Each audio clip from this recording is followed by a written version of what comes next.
Hi, everyone, and welcome to Life Edge, because life, well, just doesn't have to be mediocre.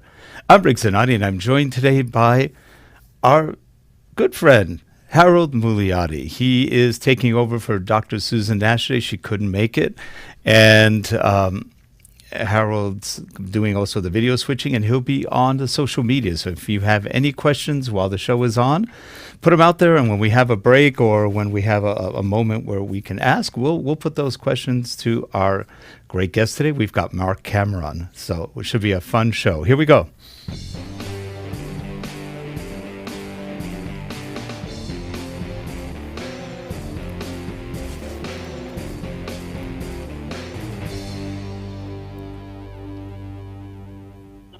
And we are back, and there in that center position of power. We'll call that the power position. We've got Marc Cameron. He's a very well-known author, writer. He's got quite a career behind him, and we'll get to know him a little bit better today, and you will too. Marc, how are you today? Really good. Really doing well. Yeah, Marc's up in Anchorage, and he's outdoors right now in beautiful, beautiful. I have never been to Alaska. That's on my bucket list. My wife's been there, and she said it was beyond gorgeous. Do you get that from everybody when they go to Alaska? They say it's just the most wide, large, beautiful place on Earth. Yeah. It's you either love it or you hate it, and we love really? it. We've been here. Yeah, we've been here about 21 years. Oh, so you love it? Do absolutely. Yeah, that's great. That's great. And we were talking earlier, one of the books that you've written are the Jericho Quinn thriller series, which I think are just absolutely fantastic, fun, good books, and just accurate in terms of what you do. Jericho Quinn being a special agent of the government, and it's absolutely great. And the characters you've created for that are great. And I want to ask you, you've been writing, I guess I've seen some other interviews from you from years ago, and you've been writing most of your life. Oh yeah. I started when I was quite young. Just like most writers do, I think, discovering, mimicking other writers, and kind of writing fan fiction before we knew what fan fiction was. But I started writing short stories when I was quite young. 8, 9, 10 years old. Great. And then slowly morphed into trying to get published. So that's great, and you did, and you did. You're doing great with the books right now. Who were some of your favorite authors when you were growing up? I really liked the old Yeller. I grew up in north central Texas, so I liked books about boys and dogs and horses and things like that. So, Fred Gibson, Wilson Rawls. I devoured all the Hardy Boys books when I was young, and then they were great. As I got older, in fact, they probably had a lot to do with why I went into law enforcement later on. But anything to do with mystery or the outdoors, that sort of thing. I was a pretty voracious reader. We lived on a small farm and didn't have a TV much of the time, so I did a lot of visiting my local library and hunting down books. That sounds great. And, it's funny. I don't hear anybody talking about the Hardy Boys anymore. You don't hear too many kids going, I read the Hardy Boys. They were great. Yeah. My mom used to take me down. I grew up mostly in New York until about teenagehood. And we'd go down to Macy's downtown, and my mom would just say, here, you go to the book section, and she'd go off and buy clothes. And I'm in the book section finding all of those Hardy Boys and some of the other ones, and Tom Corbett, I think, Space something or other. Yeah. Love those books. It was like, I didn't care how long my mom shopped as long as I was in that book section. It was fun. And anything that has to do with adventure. That's right. And it's funny, your books do remind me of that. Of in a lot of different ways. There's another group of books that they remind me of, not quite the same, but I don't know if you remember. It was Richard Sapper and Warren Murphy, which did the Destroyer series. Oh yeah, and they were great. I love because it was satirical, but they also had some great adventure and stuff. And your books are similar to that. It brought back a lot of great memories to me, and your writing style I just enjoy because not only is it fast, it keeps you going. I don't think there's ever a boring moment in one of the books. And they're also interesting because you do describe things And I'll tell you, you brought me to tears on more than one occasion on your books. So these are with the Jericho Quinn thriller, and I go, I can't believe I'm actually tearing up. And you know what? That showed me how you understood. Like, for example, one of the books, I won't give anything away, but one of the books, a lady dies in the book who, this is the one in Japan. And when she died, I was just like, oh, and she died honorably. And you're a martial artist. You've studied, you've got your black belts. I'm a martial artist. You kind of respect when somebody goes that way. It's like, wow, I mean, that's the ultimate sacrifice for someone else. And it was touching. I thought it was so darn touching the way you wrote that. And that's why, it's not just adventure and action. There's that touching part of it, which, you've done on a couple of them. Like when Jericho loses one of the friends that saves his life previously. We won't talk too much about that, but let's just say airplanes had something to do with it, and it was I get a lot of flack about that one. but you know what? Even though she dies in it, it brings out so much humanity, and and the way he honors her, and it was just charming. It was touching. Thank you. Yeah, no, they're all good. I know you get a lot of flack on his ex-wife. People don't like her. The women don't like her. It's funny. There's kind of two camps. There's camps that they're kind of the Kim camp and the Ronnie Garcia camp. Some people want him to get back with his ex-wife. Some people want him to pull the trigger on Ronnie, And then you have the group that wants him to get back but keep Ronnie anyway. Yeah, they don't email me. They don't talk about that, no. But we just got a comment from John Blank that says spoilers. So if you are reading some of the books, you might want to finish the books and then come back to the interview and where we're talking about them, and you'll learn a little more. But we're not getting too much into it because they're really out of sequence what we're saying. So by the time they get there, they won't remember what we're talking about. So that's okay. But no, we're trying not to spoil anything because all the books have good endings and they've got just enough to keep you wanting the next one. Always get that appetite going for the next one. And a lot of times when I buy books, I don't wait for each one. I buy the whole series when it's done, and then I go, "There's no more." At least, like you said, now you've got a new Jericho Quinn coming out, I think around November timeframe. So that'll be good. I'm looking forward to seeing that. I'll even offer you this: if you ever want a proofreader, I'll do it for free. So I have no problem. That way I get to read it quickly. There you go. So I have no problem with that. I'm a good proofreader. There you go. But no, it's true. We're not trying to spoil the books at all. So don't worry about that. And so you were a U.S. Marshal. Now, were you in the military too? Were you Air Force? No, I was not. My son is in the Air Force. Our oldest son is in the Air Force. He's a Air Force Academy graduate and also was an OSI agent. So, was he? Okay. But oddly though, I started writing about OSI agents about the time he was getting in. He wasn't in yet in OSI when I first started the Jericho books. So OSI is interesting because I guess it's very similar to NCIS along the same lines, right? Yeah. Very. It's the same idea except for the Air Force instead of the Navy, like Army CID, Navy, NCIS, and Air Force OSI. That's pretty neat. And as a marshal, and you also added in the Jericho Quinn novels later on the U.S. Marshal who joins him. Yeah, and while I started writing this when I was still with the U.S. Marshal Service, and I couldn't write about the Department of Justice, couldn't write about the Marshal Service, and so I had to be really careful what I did write about, and so August Bowen doesn't appear until I retired. His character comes in about a year after I retired from the Marshal Service. Now he's a great addition to the series. I don't know if you get that from people, but he just fits naturally into that groove.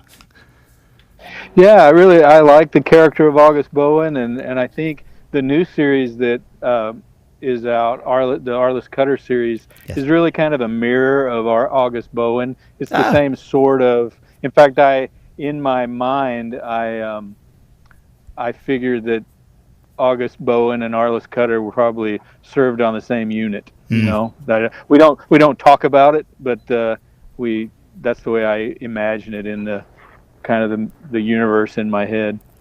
He's a good character. You know, he's the honest guy. Nothing turns him away from that. And half the time he's wondering, why am I doing this?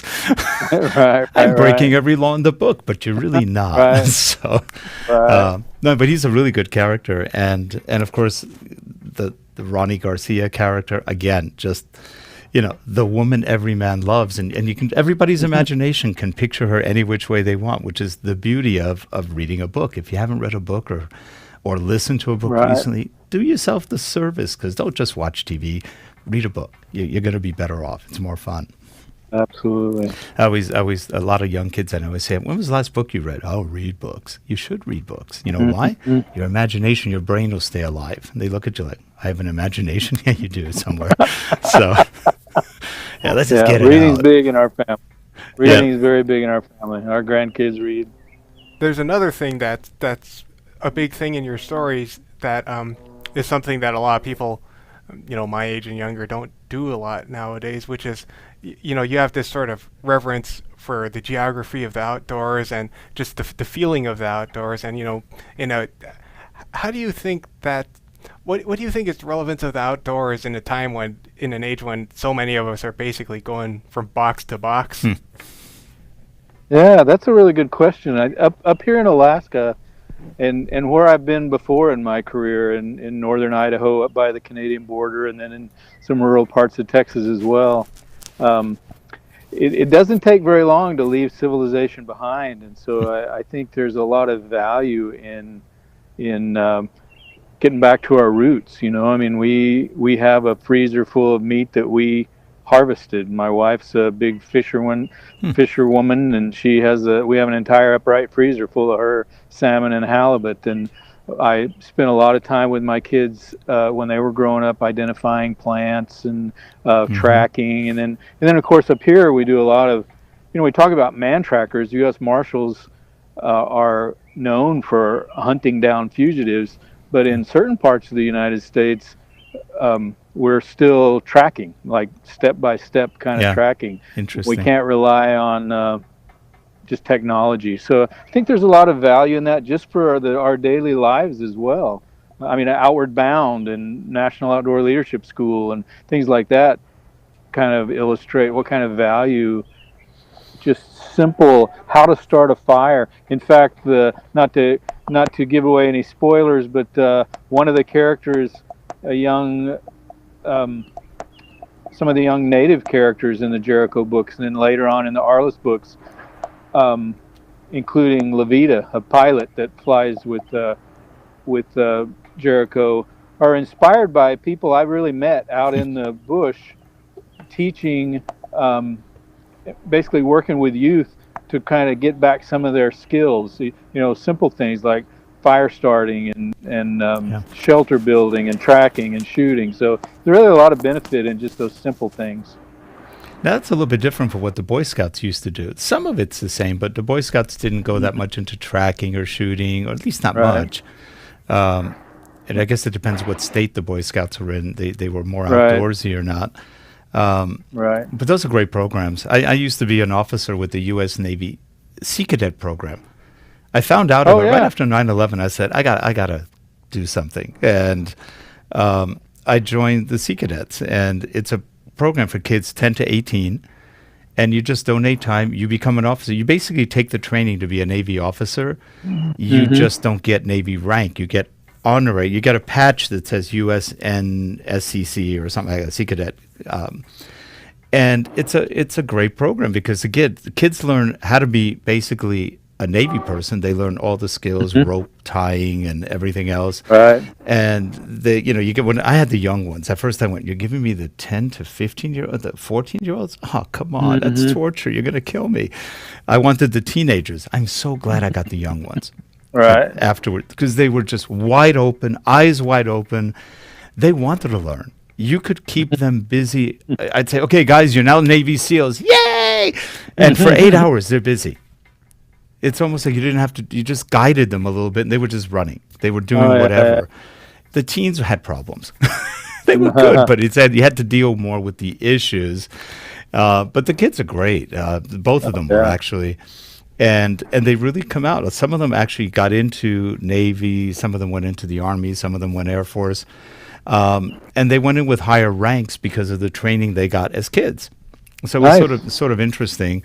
And some of them went to officer school, which is they got some congressman or senator, somebody to give them an approval and they could get in. So that was always a lot of fun too, watching the kids do it. And they were so proud of doing it. And in fact, we had Memorial Day last weekend when we were in the cadets, and they still do it. They put up in our local veterans cemetery, they put up 1,000 10-foot poles and 10-foot flags. Every single Memorial Day and Veterans Day. It is watching these kids, 10, like I said, 10 to 18-year-olds, going, no, don't let the flag touch the ground. Watch out. They are so careful. And then we get the old veterans and the widows. They're in their 80s, 90s. They come and help. I remember I wrote a blog on that years ago just saying, if I ever doubted why I love this country and I love being a citizen, I just go to this event and watch the kids in the future unfold and just go, wow, it's cool. It's touching. Absolutely. And they get 1,000 flags, and the people come from all over the area just to drive through, pay honor to the veterans, and really look at the flags. Yeah. It was fun, and it was rewarding. I think it was one of the most rewarding things we did. And the kids, man, there was no bad behavior on that day. One of them we did in pure pouring rain.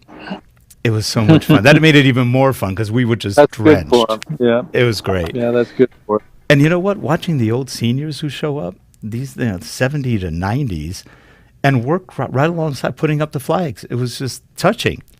It was just, and the kids loved them. They were like clinging on their on them, jumping on them. They just loved it. And the seniors go every year. This is one of my favorite moments of life. So it was cool. Very good. Now, what got you into U.S. Marshals? I was a police officer in Texas for about not quite 7 years, and worked with the Marshals, and got to help them out on some different operations, and really enjoyed it, and applied. And it took me quite a while to get on. It took about 2 years, a little over 2 years to get hired, but then was eventually hired by the Marshals and finished out my career working in Texas and Idaho, and then the last 15 years in Alaska. And of course, assignments all throughout. Marshal service is very small, and so just fewer than 6,000 total, including administrative personnel. And so we have to augment nationwide. So often a deputy marshal will find him or herself, assigned to being in Texas, but assigned to Los Angeles or New York or California or wherever. Yeah, that's neat. It's and the Marshals are good. They've got an incredible reputation. What did you ever think of being a Texas Ranger?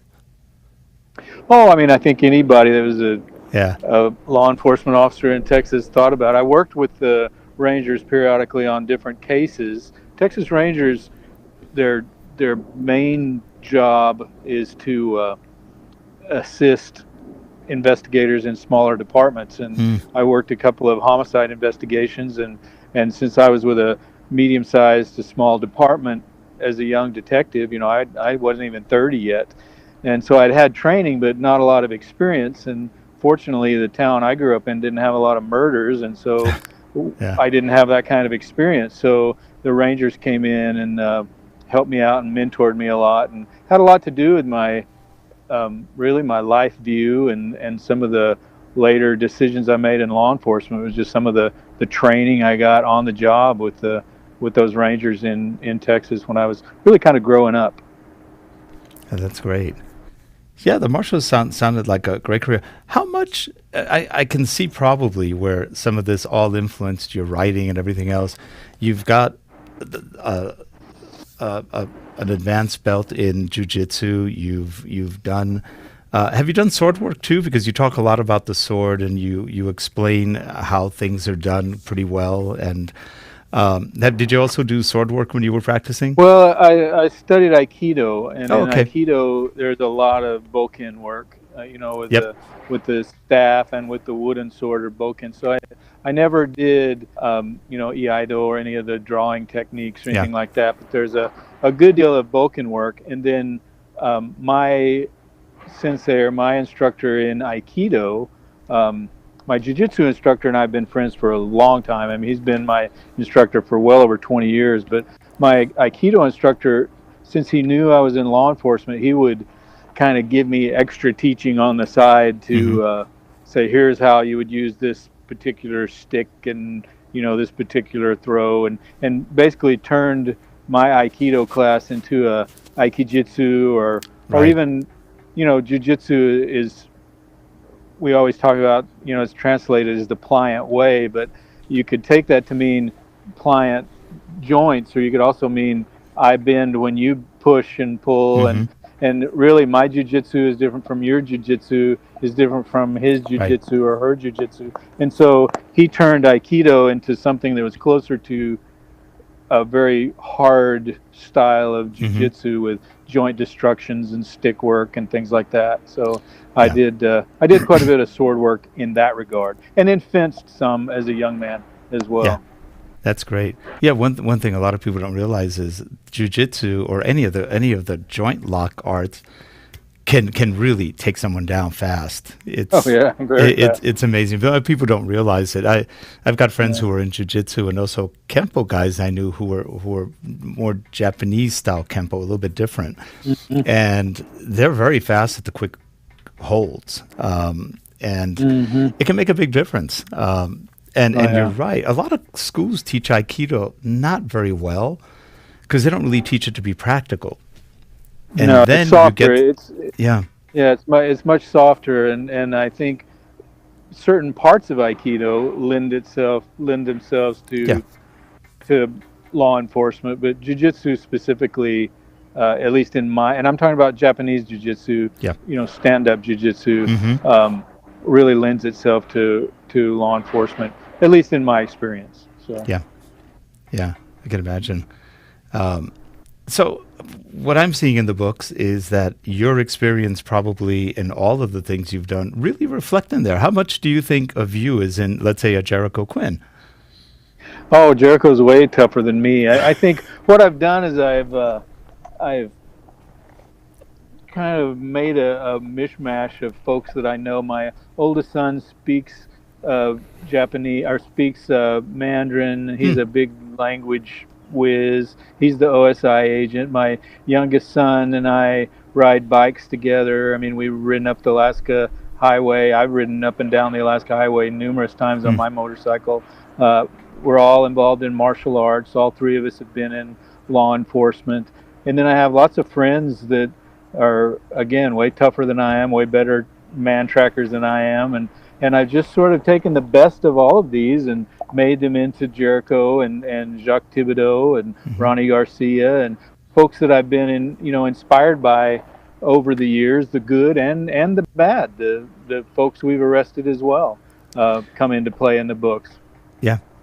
Yeah, and you've created a great series of characters. I mean, I'm waiting for a movie. There's got to be a movie because these books lend themselves to a movie. Well, anything you can reveal see. right now or no?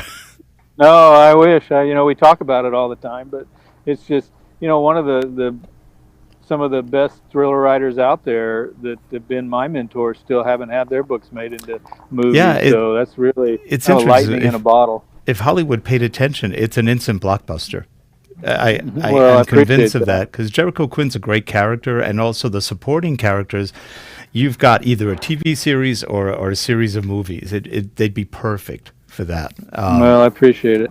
Yeah, I think they lend themselves really well because you've got a fast writing style. So it would, and you've got the breaks in the. I like kind of the short chapter books where you just go. It goes, and they're the ones you can't put down. It's just another chapter or two. Oh, what the heck! You don't know how many times I've stayed up late listening to your books. That's good. I'll be up till 10. I'm up till 2. I finished. Yay! That's right. That's the goal.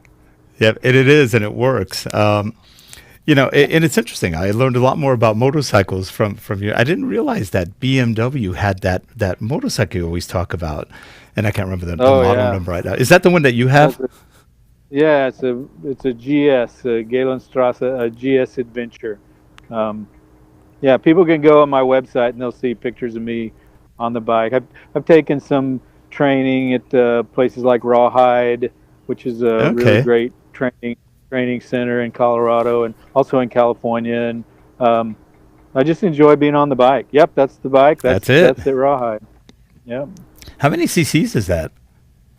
1200. 1200. So it's a big bike, but it looks very tall. Yeah.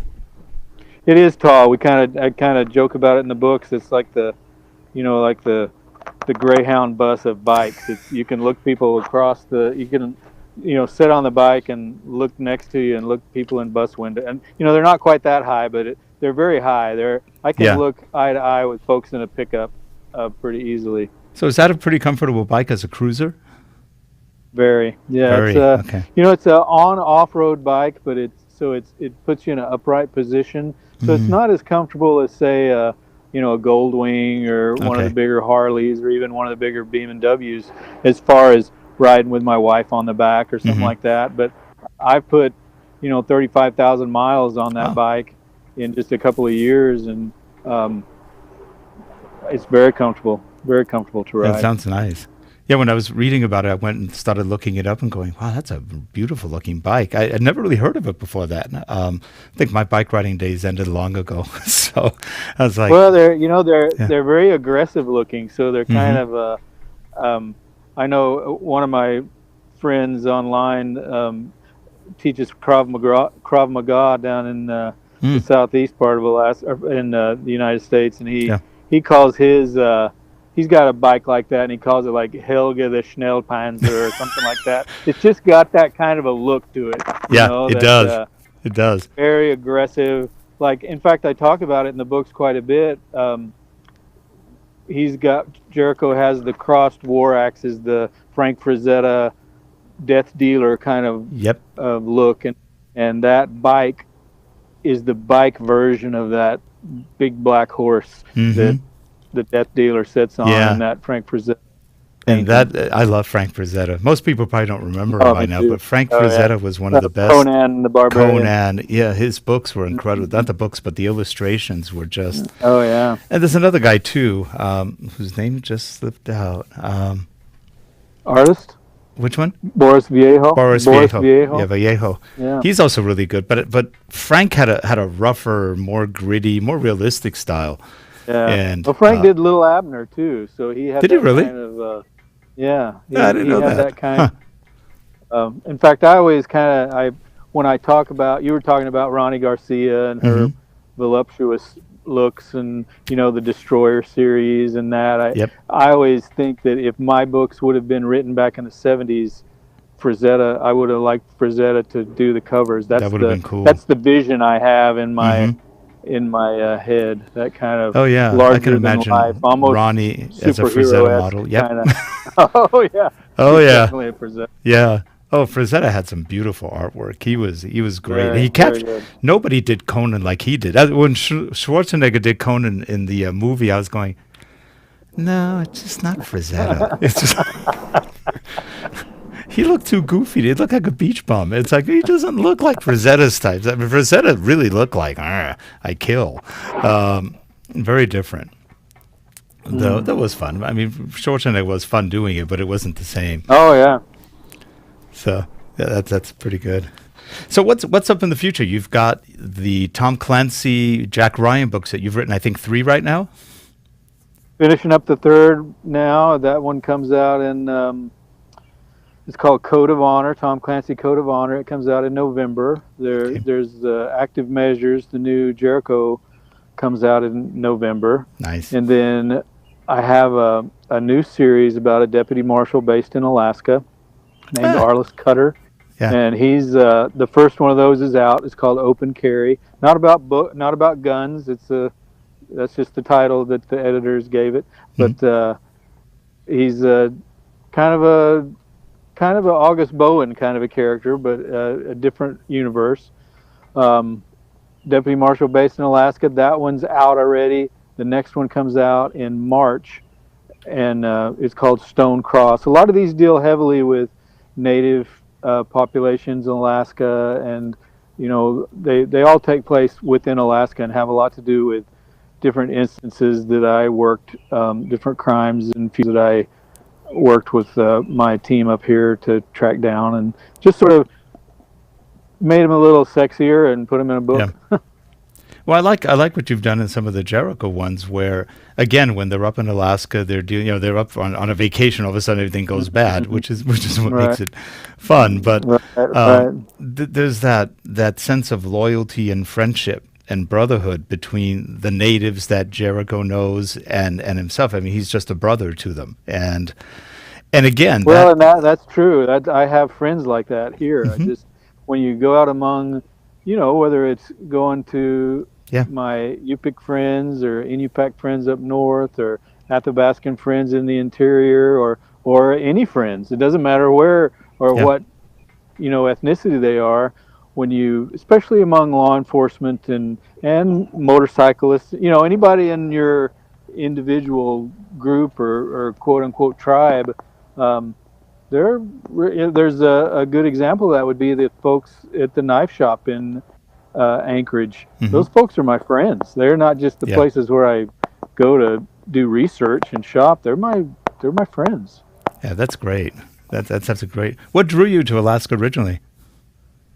I just always wanted the wildness of it. I enjoy I read a book by Farley Mowat when I was very young called Two Against the North. When it first came out, it was called Lost in the Barrens, and it's about two boys, one Cree Indian and a kid of Irish descent in Canada, and they get in a canoe wreck and have to survive for a year in the barren lands of Canada.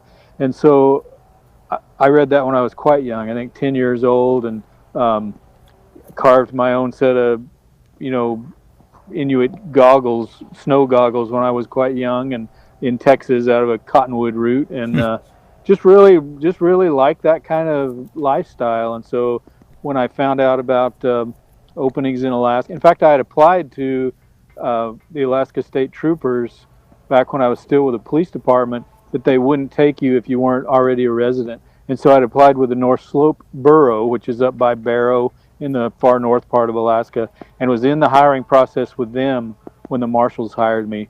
And then so I slowly just worked my way up here with the Marshals through transfer. And that's great. That's great. Yeah. This is a good place. It's a magical place. My wife and I spend we spend a couple of months every year in the South Pacific when it gets very cold here now. I mean, we spent many winters here, but now we get away and go have our white sandy beaches, and I work on a book, but then the rest of the time we're right here and just taking advantage of this humongous state. It's big. We haven't seen all of it yet by any stretch. I was looking up today, Harold and I were looking at the size of Alaska versus, let's say, California. It's almost 4 times larger. Oh yeah, if you superimpose the state of Alaska with the United States, you'd pretty much touch North Dakota and California and South. It's because of the Aleutian Islands and Southeast Peninsula. Yeah, it's huge. It was something like 670,000 square miles, whereas California is like 178. I go, really? I didn't realize it was that. Yeah, I look at it on the map, and the map you kind of look, it doesn't give you quite the feel, and then you go, it's really large. Yeah, it's big. It's probably close to 1,000 miles from where we live in Anchorage to the tip of Alaska. Interesting. That's pretty long. Yeah, and it's only about less than 800,000 people. Yeah. Oh yeah. Yeah, about 300,000 in Anchorage, the biggest city. So which isn't bad. That's not bad. No, it's not bad at all. I know our daughter and her husband moved to Idaho. They moved up to Boise, and Boise's got about 200-something thousand, 220 maybe 300-400 in all the outskirts, and that's fairly well populated for that part of the world. And then the rest of Idaho is pretty empty, it sounds like. Oh yeah, our headquarters when I was in Coeur d'Alene, our headquarters were Boise, so Oh, was it? we Okay. spent a lot of time down in Boise. Coeur d'Alene's supposed to be really pretty too. Now that's the Oh, one it's that's close to the gorgeous. border, correct? Yep, it's clear Yeah. up at the top. Hmm. Yeah, I heard of Moscow Beautiful and though. Coeur d'Alene is just two nice Yep, places to live up there. very. It's beautiful. So, well, Mark, any more questions, Harold, from anybody? Not from the audience. However, we do have our question that we always ask our guests on Life Edge, and that is, Okay. Mark, what is it that's given you an edge in your life? Wow, that's a. When I was in, I have a quick answer for that because I had a college professor who really kind of changed the trajectory of my life. He told me when I was a freshman in college, he told me that I guess he was kind of observing me. He was my theater arts drama professor. And he said, Mark, you will never amount to your full potential unless you learn to utilize those 15-minute segments of time that other people waste. And I really took that to heart. I think a lot of people spend time thinking they don't have enough time to get anything done, so they'll play a game of Angry Birds or whatever the fashionable game is on their phone today, or just read something on Reddit instead of and being a consumer. And I prefer to create instead of consume. I mean, I love watching shows and movies and stuff, but I would much rather put something out for other people to consume. And in order to do that, especially at the pace that I do now, I can't waste time at all. Yeah. Oh, it's amazing. I was watching a video you did, one of those where you're walking around the area where you take a break between writing, and it looked lovely up where you were, but you were saying that you're writing 3 books at once, and you put Jericho into one of the other books and went, oops. Exactly. Jack Ryan got named Jericho on a line, but I switched that. Yeah. How do you write 3 books at once? That's pretty amazing. How do you it's really the creative process. I'm only writing the bones of one book at a time.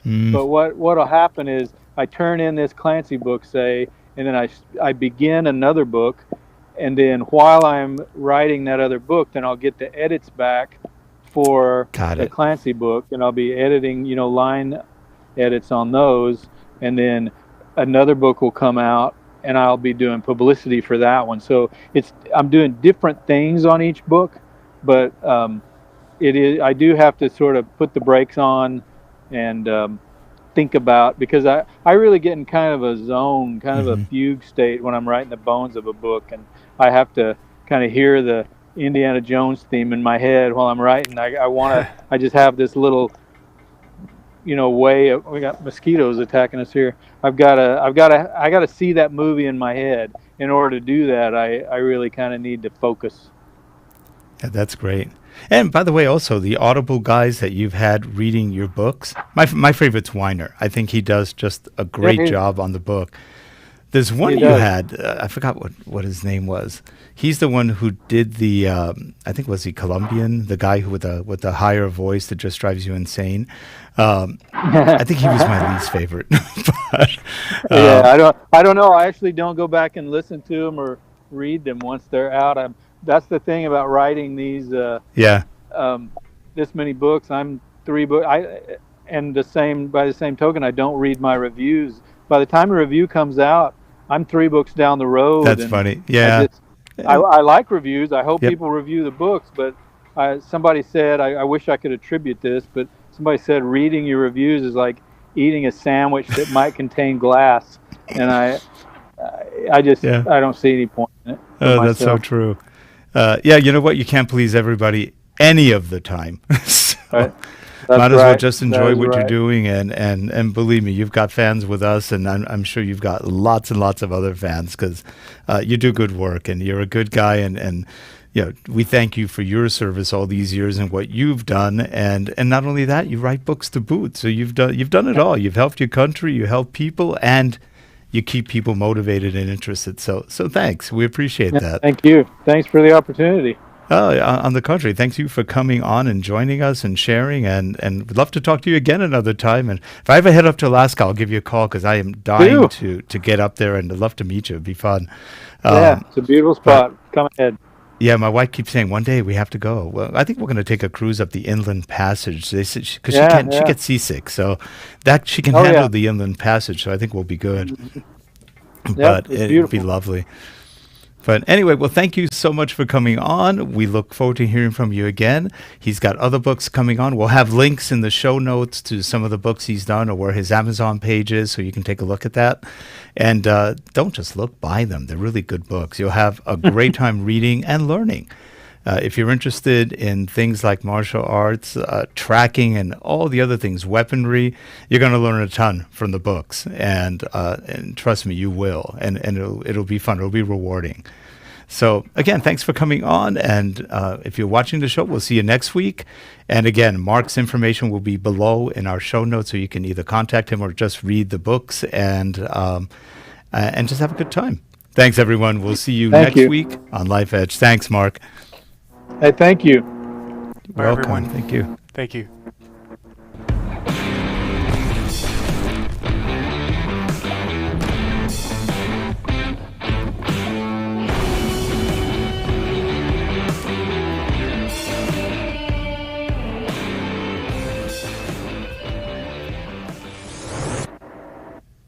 And it's a wrap.